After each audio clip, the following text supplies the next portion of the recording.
पेशावर बम धमाके में शहीद होने वाले मुफ्ती मुनीर शाकिर साहब के बेटे का ताज़ा तरीन बयान आ गया है, जो कि हम आपके साथ शेयर करते हैं। आप सबसे पहले ये बयान देखें, उसके बाद मज़ीद बात करेंगे। मुफ्ती साहब څومره ملګري دي خاصتا د قرآن ملګري ټول ملګرو ته د مفتی صاحب شهادت مبارکي ورکوم. زما والد صاحب ستاسو روحاني پلارو شهید شو، نه زموږ په منځ کې نشته، خو د جنازې او د کفن او د دفن خلک خبرې کوي.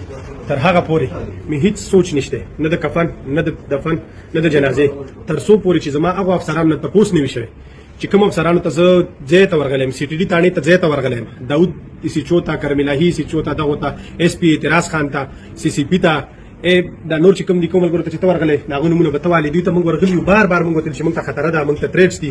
د هنګو ډي سي اوسه پورې زما لایسنس چې کوم اوسه پورې هلته پرېښې ودرولې وي چې دا شوډل 4 کې د لایسنس نه ورکوم. د پېښور ډي سي زما لایسنس نه کولو کلیر کولو چې راته د لایسنس ورشي. زه د پی سی ال کې اچولی وم، تا زه په دې څلورو لاسونو ورته تړلی وم چې مه کوه دا سړی شهید شي، مه کوه دا سړی څوک د منځه ویسي. زه هیڅ قسمه هیڅ شي ته فلحال نه یم تیار. چې څومره مینوال ملګري دي ټولو ته مې دا خواست دی چې ټول راشي، چې مفتي صاحب سره چا هم مینه وي، څوک هم په مفتي صاحب باندې ګوره تشه مینه نه چې سر پې ورکولی شي.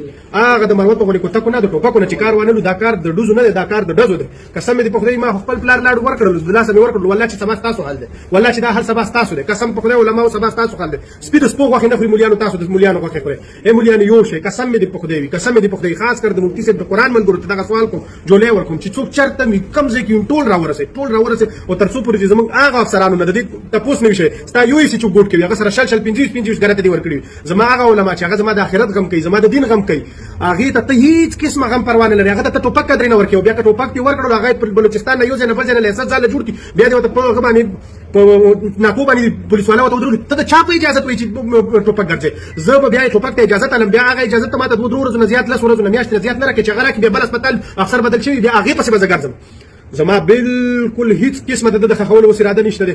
ټول ملګري راشئ، ښه مضبوط راشئ، تر هغې پورې د یوه شي هیڅ قسمه کمپرومایز ته نه یم تیار چې ما ته عملي پته نه وي لګېدلې. وزیر اعلی صاحب تا ته وایم، وزیر اعظم صاحب تا ته وایم، آرمي چیف صاحب تا ته وایم، دا خبره ګوره ګپ کې وانه چې تا مفتي منیر شاکر تاسو شهید کړو، چې تاسو ولا لایسنس ورکړی وی، تاسو ولا سکیورټي ورکړی وی، تاسو ولا تحفظ ورکړی وی، د یوې سي چې ګوټ کې حفاظت مراغه ورکړی ګارد ورکړی، نن به دا حل نه وي. زما خو وینه خو زه خو وینو سور شوم، دا یاد ساته، دا خپله که کړی د والله چې در باندې وخورم، تر څو پورې زما د والد صاحب غم دې نه وي کړی. تر هغې پورې د ملګري هیڅ قسمه زمونږ د هغه ضرورت نشته د جنازې فی الحال، تر څو پورې زمونږ د دې خبرې غم نشي. ټول ملګري راشي، څوک شپې راځي، څوک د ورځې راځي، ټول ځان راورسوي. والسلام. باقاعده به بیا موږ د احتجاج لپاره چې کوم موږ د احتجاج ریکارډ کوو، د هغې لپاره بیا موږ ټاکو، هغې لپاره تاسو ته موږ واپس بیا بل پیسې وړو، هغه څه ته به ټول ملګري راجمع کړي. ډېره مهرباني.